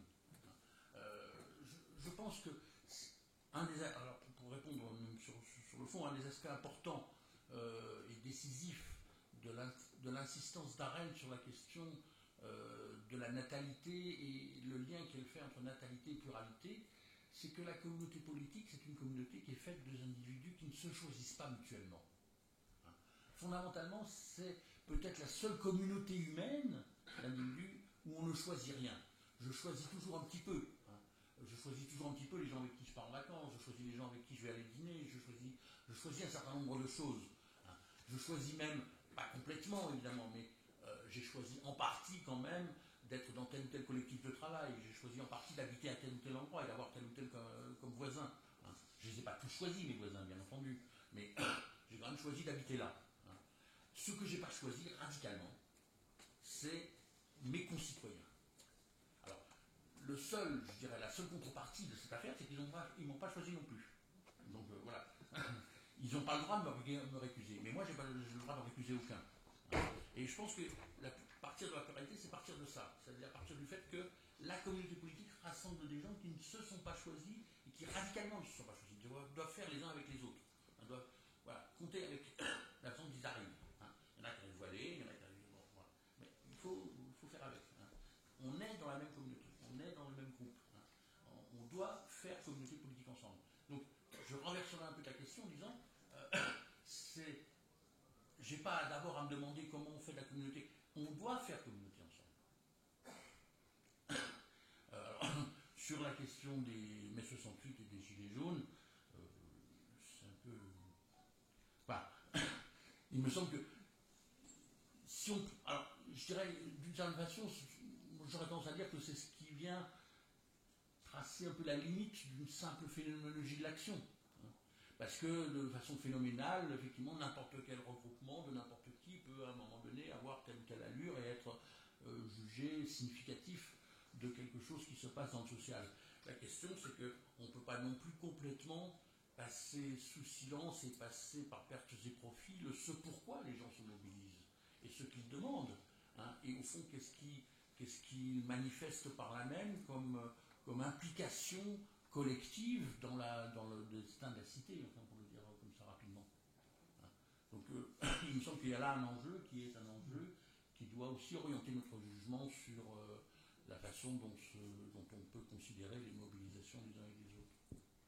Oui, peut-être effectivement par rapport à mai 68, je ne sais pas, je pense que ce qui est important chez Étienne Tassin, c'est la relecture qu'il fait des réflexions d'Arendt sur le printemps hongrois, sur 56, sur Budapest, sur la révolution, et sur le fait que ce qui est à l'œuvre, et ça Arendt insiste beaucoup là-dessus, dans cette révolution hongroise, c'est finalement qu'il n'y ait... c'est la spontanéité de l'insurrection, c'est l'absence de chef, l'absence de comité central, etc., de programme. Et donc cette espèce de qualité de l'émergence, du commencement, qui est vraiment à l'œuvre en 56, c'est ce que Arendt interprète du côté de la liberté, justement. Et donc ça nous renvoie au lien que Étienne pense très étroitement sur le fait que l'action, c'est ce qui vient toujours donner sens à la liberté. Mais une liberté, ça veut dire concrètement une liberté collective, une liberté de communauté d'acteurs, ça veut dire que voilà, ça suppose que des conditions comme l'absence de chef, comme l'absence de programme, finalement de ne pas être encastré dans quelque chose comme un cadastre, de ne pas être encastré et encadastré, si je peux parler ainsi. C'est-à-dire, au fond, d'être en dehors. Et je crois que 68 avait quand même beaucoup de rapports avec ça. Et ça, c'est un point qui me semble important. Sur le second point, sur la consommation, je ne sais pas, il fait une analyse très forte, très, très précise des différentes formes de domination totale, le totalitarisme, qui est toujours d'ailleurs local. Il montre très bien comment le totalitarisme, c'est le local qu'on peut étendre après, mais ça part toujours d'une espèce de microcosme local et qu'on étend ensuite. Une domination au fond radicale et une domination surtout globale. Et la domination globale, elle renvoie à ce qu'il appelle le pouvoir globalitaire qui est le pouvoir effectivement des multinationales, le pouvoir donc qui repose aussi beaucoup sur l'accumulation et sur la consommation. Ça, c'est sûr.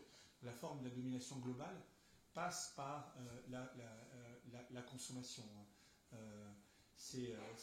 Donc ça, c'est une dimension à prendre en considération dans forcément.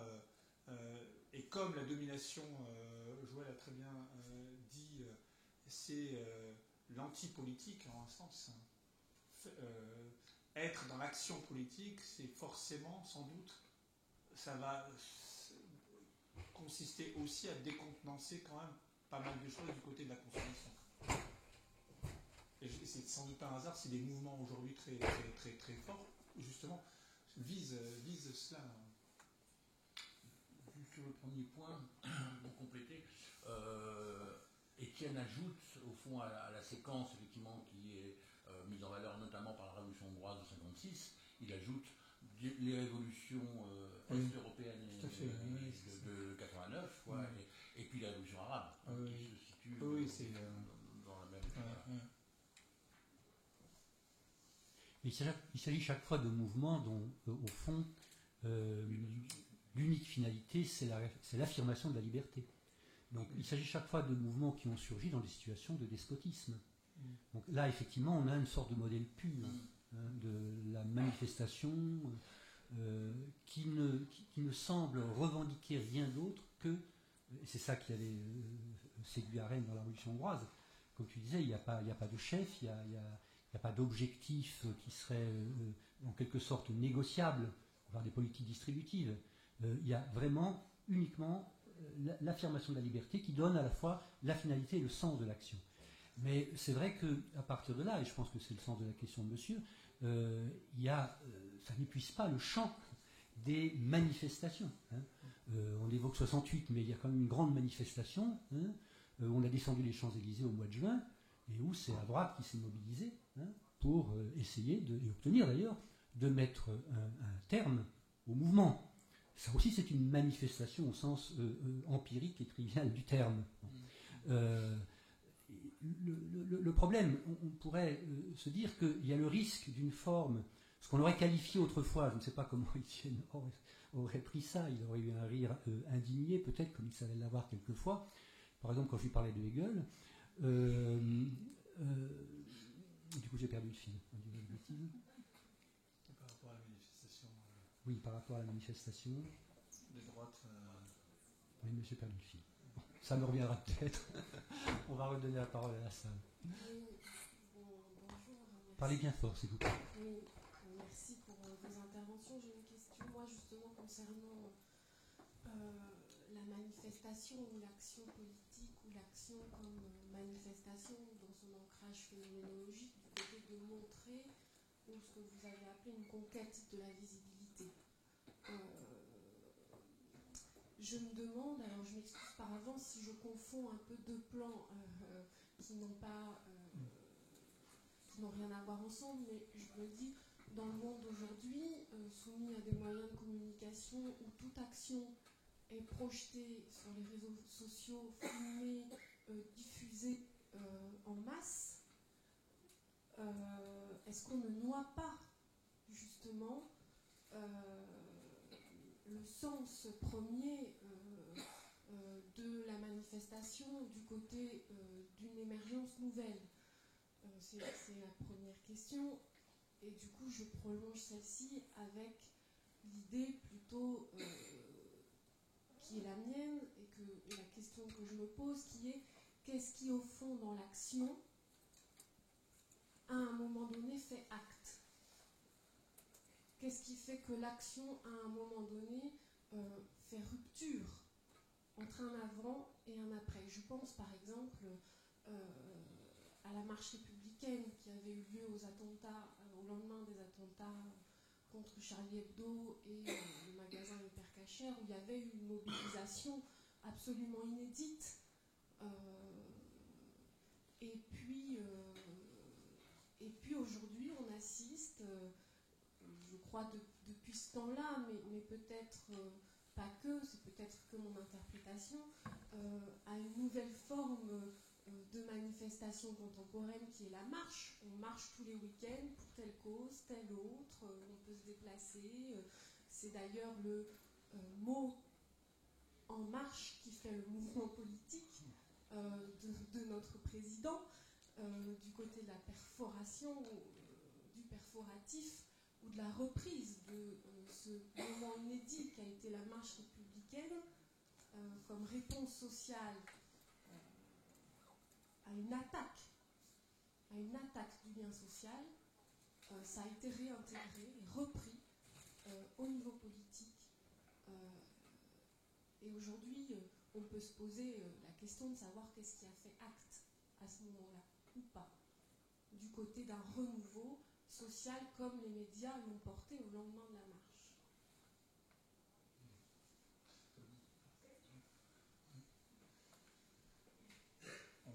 Oui. Alors, c'est plutôt une interrogation très judicieuse que vous mettez en avant. Il n'y a pas, est-ce qu'il y a il n'y a pas forcément de question, mais qu'est-ce qui fait acte? Oui.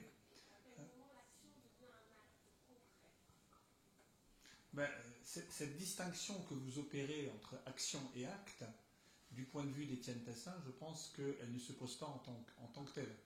C'est-à-dire qu'une action, c'est un acte. Ça fait acte. Maintenant, si vous dites par acte un résultat, entre guillemets, quelque chose qu'on pourrait interpréter, sauf qu'il faut sortir du vocabulaire d'Arendt comme une œuvre, enfin quelque chose, une mise en œuvre de l'action, à ce moment-là, effectivement, c'est toute l'interrogation de savoir comment, à partir d'un processus, d'une émergence dont on a parlé, d'une spontanéité, quand même, donc d'une force créatrice, comment, à partir d'une force créatrice, une forme va apparaître. Et une forme qui va être retenue à l'intérieur d'un espace commun, comme comptant et sur lequel on peut aussi s'asseoir. Donc ça pose la question des résultats de l'action. C'est sûr que, comme l'a dit Joël, cette question-là, elle n'est pas, disons que elle n'est pas traitée par Étienne Tassin, parce que je pense que vraiment lui, ce à quoi il était attentif, c'est vraiment l'idée de scruter ce qui commence, hein, d'interroger la politique à partir de ce qui justement émerge. Ce qui, du coup, revient à dire que même là où ça émerge pas de la bonne façon, entre guillemets, c'est-à-dire là où ça émerge d'une façon un peu tordue, ou d'une façon un peu, en apparence, un peu réactionnaire, etc., il faut sans doute quand même aller voir ce qui émerge. Parce que, et il faut interroger les processus émergents. Il dit d'ailleurs à un moment donné, vous verrez, c'est la page 158 du livre, que même là où des non-sujets, c'est-à-dire au fond des sujets peu qualifiés ou qu'on a disqualifiés pour agir, se mettent à agir d'une certaine manière, il faut aller regarder. Et il prend des exemples qui vont très loin dans ce sens-là, puisqu'il dit par exemple que reconnaître le droit d'intervenir dans l'espace public sans respect pour la grammaire civique officielle et sous une apparence sont des modes de manifestation non conformes aux règles en usage dans l'espace public institué, 2 points, en jetant des pierres, en mettant le feu à des voitures ou à des bibliothèques, en chantant des chansons irrespectueuses envers le pouvoir autocratique dans une église elle-même transformée en scène rock, etc., en envahissant poitrine nue les scènes légales, le rapport alors se renverse.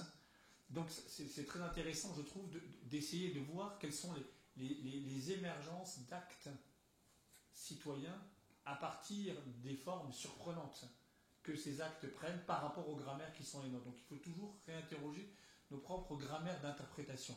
Mais c'est vrai que c'est pour ça que je vous disais que votre question elle reste en suspens forcément du point de vue de l'analyse d'Étienne Tassin, parce que précisément ce qui au fond peut entrer dans une sorte de patrimoine comme ensemble des actes comptants sur lesquels on peut compter justement, ça n'est pas directement justement interrogé, et sans doute qu'il faudrait réfléchir à partir du travail d'Étienne Tassin sur la relation que vous appelez, vous, d'une façon très, très claire, entre action et acte, qu'on pourrait appeler aussi d'une autre manière la relation entre l'action politique et le patrimoine politique au sens large de ce mot, justement.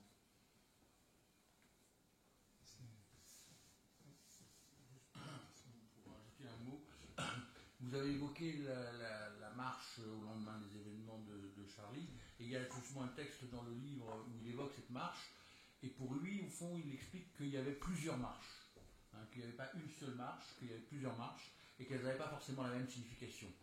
Et en gros, il explique comment il y a une marche qui était partie de la République, enfin la marche est partie de la République et à la Nation, mais au fond, il identifie là deux patronymes, au fond, qui correspondent aux 2 marches, quoi. Il y en a une qui est la marche de la République et qui est une marche, au fond, on pourrait dire, de la diversité, enfin, d'une certaine manière. Il dit il y avait des gens extrêmement différents qui étaient rassemblés là, qui n'avaient pas forcément ni les mêmes intérêts, ni les mêmes objectifs, etc. Et puis d'un côté, il y en a une autre qui s'unifie vers la nation, et qui va vers la nation. Et il ajoute même à un moment, il y avait même une 3e marche qui était celle des chefs d'État, mais ça c'est autre chose qui était complètement déconnectée, quoi. Mais la 2e marche, elle est orientée vers la nation, elle est orientée par cette unité un peu fictive que représente la nation, et donc là il dit c'est pas forcément la même dimension, quoi. C'est moins, en tout cas c'est moins inaugural, quoi. Après, juste un point sur l'histoire. La marche est toute une histoire politique des marches. C'est très vieux en fait. Voilà, forcément, Gandhi, etc. Enfin, il y a toute une longue histoire politique des marches. Mais sans doute que c'est intéressant de penser au mouvement actuel à partir de l'idée des deux pratiques aussi, de la marche et du rassemblement. Et en fond, qu'est-ce que c'est que se rendre visible, que produire une lutte pour la visibilité depuis la marche et depuis le rassemblement. C'est-à-dire depuis l'occupation de la place et depuis la marche. Ce sont 2 modalités sans doute qui se rejoignent, ne serait-ce que spatialement, mais qui ont leur propre phénoménologie finalement de la manifestation. Je crois qu'il y a effectivement un point important dans ce que tu as dit, Guillaume, c'est qu'il faut aller y voir de près. Et tu disais ça, sans doute, y compris du point de vue du mouvement des Gilets jaunes. C'est-à-dire qu'on ne peut pas, sans avoir observé les choses, voir comment elles évoluent, quelles ont été effectivement les modalités de la mobilisation, quelles sont ces ambiguïtés, ces équivoques. On ne peut pas trancher la chose sur le moment lui-même, parce que, effectivement, j'évoquais tout à l'heure la grande marche de juin 1968. Bon, mais Étienne aurait très sans doute objecté. C'est une marche entièrement réactive. C'est la marche de la grande peur, qui va se traduire ensuite dans le vote que l'on sait. Donc, de ce point de vue, il y a marche et marche, mobilisation. Il faut toujours effectivement aller analyser quel est le coefficient, si je puis dire, d'émancipation, de capacité d'émancipation, pas de demande, de capacité d'émancipation que trahit la marche en question. L'une des questions que je me pose, et me revient à ce qui m'avait fait tout à l'heure, c'est que Au fond, on a le sentiment en lisant Étienne qu'il n'y a de politique digne de ce nom que dans les moments d'exception, hein, que dans les situations d'exception, le mouvement des places, la révolution hongroise, etc. On aurait pu, à une époque, et c'est ça qui leur aurait fait sourire et même franchement rire, taxer ça de romantisme révolutionnaire à une certaine époque. Hein. En même temps, ça repose la question de savoir si l'action se limite effectivement, se rapproche de l'acte, hein, dans sa frappe symbolique, hein, et dans sa dimension aussi de rupture, comme tu disais, ou de disruptivité, comme on dit aujourd'hui, hein, et si, dans la mesure où l'action n'est pas de l'ordre de ce qui dure, comme je le rappelais tout à l'heure, hein, la politique a à voir avec ce qui commence et non avec ce qui dure, je me demande si ça pose la question de l'instituant et de l'institué. Hein. Est-ce qu'on peut instituer quelque chose à partir de ce mot instituant? Et il y a un très curieux passage dans le dernier livre d'Étienne, qui se trouve page 30, qui m'a beaucoup intrigué, puisque on s'habitue en lisant Étienne à opposer de façon très claire ce qui est de l'ordre de l'œuvre et du faire, et ce qui est de l'ordre de l'agir, hein, et de l'action politique. C'est un passage où il revient sur la façon dont Arendt s'était montrée réticente à l'intégration forcée des enfants noirs dans les écoles blanches qui s'y opposaient en 1954 aux États-Unis. Et voici ce qu'écrit Étienne. Fabriquer de force des scolarisations égales, entre guillemets, revenait à justifier l'usage de forces inégalitaires. C'est-à-dire qu'on utilise l'inégalité d'un rapport de force pour imposer une forme d'égalité. Étienne poursuit, l'égalité contrainte, l'égalité par la contrainte, et négation de l'égalité. Seul vaut l'égalité qui se manifeste dans l'égalité des libertés des initiatives.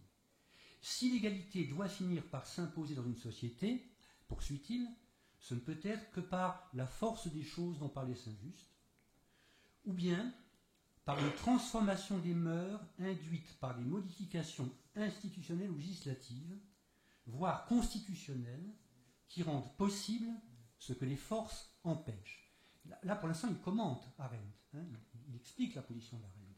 Et il y a une phrase absolument extraordinaire, c'est le travail ou l'œuvre, si l'on peut dire, de l'action politique. Mais il faut alors concevoir l'égalité autrement. C'est le travail ou l'œuvre, si l'on peut dire, de l'action politique. C'est la seule occurrence où je le vois articuler l'œuvrer qui appelle la durabilité. Hein, une œuvre, c'est parce qu'au fond, il y a une forme d'agir qui œuvre, qui fait œuvre, hein, non pas au sens de la fabrication, de l'utilisation, comme dans le chapitre qu'Arendt consacre à l'œuvre. Il y a une façon d'œuvrer, c'est-à-dire de s'assurer justement que notre action va avoir une certaine durée, c'est-à-dire on va suivre les résultats de l'action. C'est-à-dire que là, le modèle sans lequel le résultat ne compte pas, parce que les suites de l'action sont toujours aléatoires et que très souvent mon action a produit quelque chose qui est différent de ce que j'avais prévu ou estimé, le modèle ici est pris à revers, puisqu'on doit pouvoir, en accompagnant les suites de son action, en vérifiant le degré d'ailleurs de compatibilité, la durabilité de ce qu'on a institué, on revient vers le versant de l'œuvre. Or, de tels passages sont extrêmement rares. D'ailleurs, ce n'est pas un hasard si ça vient uniquement pour commenter une position très précise d'Arendt sur un fait politique très précis. Mais là, vraiment, j'aurais beaucoup aimé l'interroger pour savoir si c'est une espèce d'apax, hein, c'est-à-dire quelque chose qui n'arrive qu'une fois dans le corpus, ou s'il y a là une voie à explorer. Ouais. Et c'est d'autant plus intéressant qu'effectivement, il parle des modifications, des transformations induites par des modifications institutionnelles ou législatives. Donc on est là dans vraiment le domaine qu'il appelle plutôt celui de l'administration des choses, plutôt que de la politique. Alors que là, c'est précisément à l'intérieur d'une analyse de la politique, justement. Donc on voit qu'il y a une action politique des institutions. Et c'est ça la question, c'est quelle action politique dans les institutions ou à l'intérieur des institutions. Ça, c'est vrai que c'est un point. Il y a plein de questions, on parle entre nous.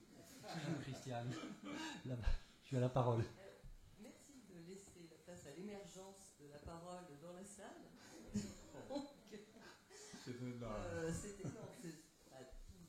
propos sont passionnants, c'est pas ça avec vous, on a vraiment envie d'intervenir. Donc, en particulier sur cette question de l'émergence. parce que je trouve que ce qui est intéressant dans votre débat et dans le débat que vous instituez avec Étienne, c'est qu'en fait, d'une certaine manière, vous mettez sa position en porte-à-faux par rapport à celle d'Arendt. Parce qu'il y a quand même une formule d'Arendt qui est vraiment très claire qui dit si l'on considère qu'il n'y a pas de durée possible de l'action, il n'y a pas de politique.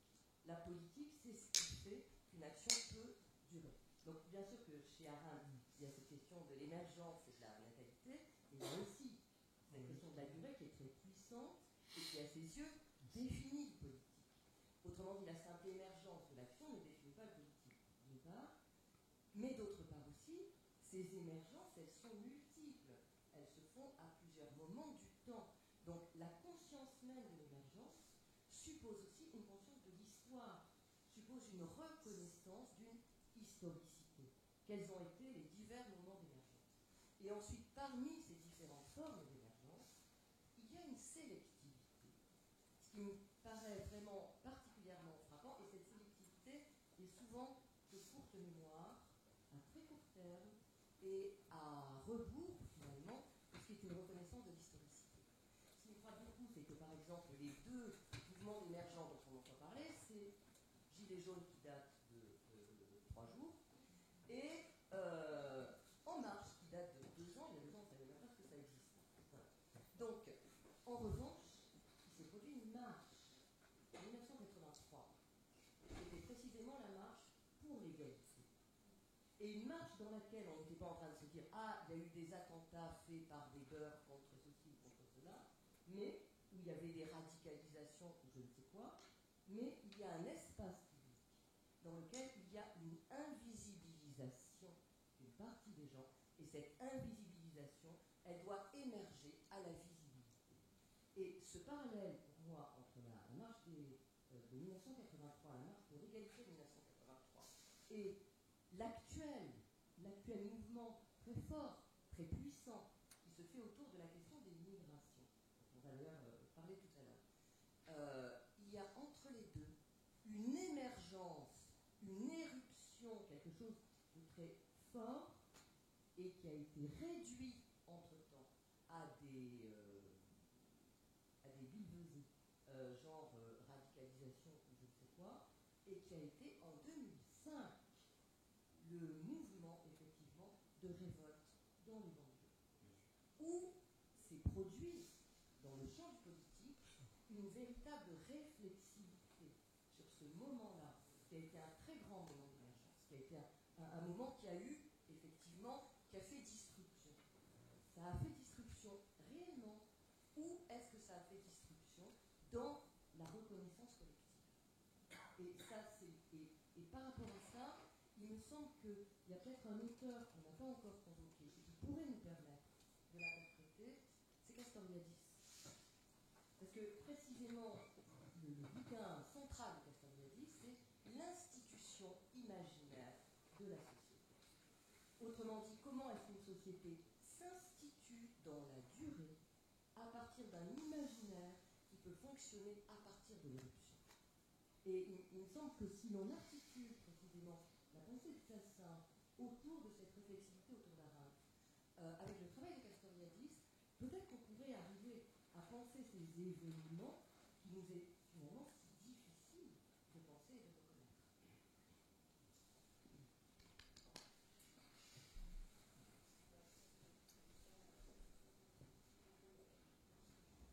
Vous ne battez pas pour le micro. Non, puis en plus, c'est vrai qu'il faut laisser la parole à la salle. Moi, je vais parler après. Vous avez une autre question parce qu'on n'a plus que 5 minutes. C'est ça. Non, vas-y. Non, bah, c'était juste sur les mêmes questions que tu as repris. Je te remercie. Bien dans le micro, que tout le monde entende. Non, je remercie Christiane de sa remarque parce que je crois qu'il n'y a pas d'opposition du tout en fait dans ce que fait Étienne avec l'action et avec l'institution. Et donc c'est très visible dans le travail dont on va parler plus tard qu'on faisait à Calais, et la manière dont il repérait la puissance politique de ce qui se créait dans la jungle, c'était aussi précisément puisqu'il y avait une capacité à instituer des écoles, des lieux de théâtre, et c'est cette chose-là qui est intéressante. Et moi, il y a vraiment quelque chose qui m'a fait découvrir, qui touche aux auteurs que vous connaissez mieux que moi, notamment Merleau-Ponty, et cette définition géniale de l'institution qui est que l'institution, c'est donner de la durée aux expériences. Et pour qu'il y ait expérience, il faut qu'il y ait du pluriel, il faut qu'il y ait de l'hétérogène, il faut qu'il y ait du disruptif. Et du coup, j'ai l'impression qu'il y a constamment un aller-retour en fait, entre action et institution, et ce qui est problématique dans la pensée d'Étienne ou celle que vous avez rappelée, quand l'institution s'institutionnalise ou quand elle est détachée d'une occupation qui l'agit et qui l'agite.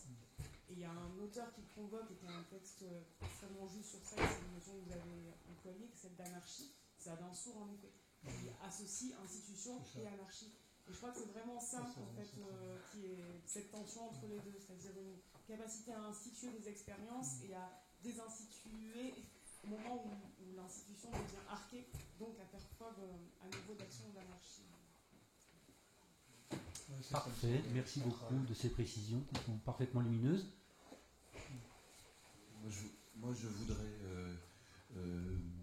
rendre hommage à un texte et en même temps inciter à le lire, qui est le texte qu'il a donné, donc que tu as cité Alain tout à l'heure, sur la question de Nuit debout, en rappelant les circonstances de ce texte. C'est-à-dire qu'il lui est demandé par le coordonnateur d'un numéro des Temps modernes sur Nuit debout, Patrice Nalilier, à la suite d'une intervention qu'il a fait à Paris 8 dans une journée consacrée à ce numéro des Temps modernes.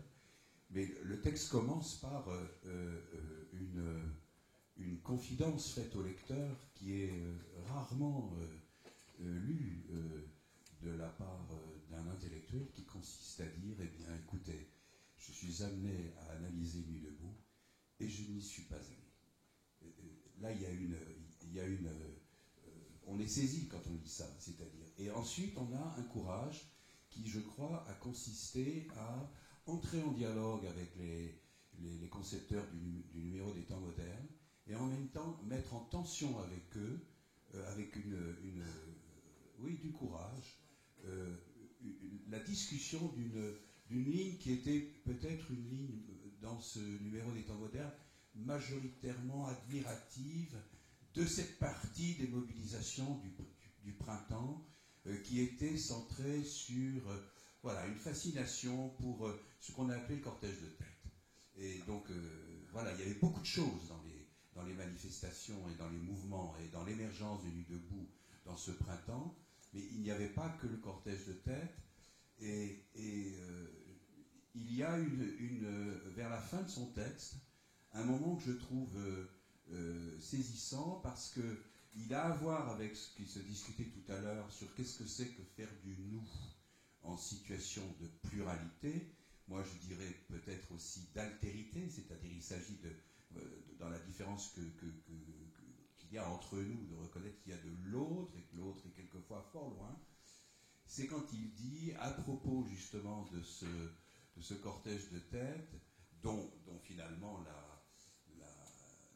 tension principale était l'affrontement avec la police, l'heure est peut-être dans notre pays d'en être à recoudre plutôt qu'à en découdre. Et là je trouve que ça me parle. Je vous propose peut-être d'arrêter là, sachant que nous continuons, on va faire une pause d'1 quart d'heure et passer à la deuxième séance. Vous verrez qu'il y a une espèce de tuilage, c'est-à-dire que les questions qu'on a posées là vont sans doute faire retour pour partie. Et puis si vous avez une question en réserve que vous n'avez pas pu poser, vous la poserez lors de la séance de questions de la deuxième ou de la troisième séance, puisque Christiane d'ailleurs a déjà montré en quoi la troisième séance sera tout à fait en écho avec les choses que nous venons de dire.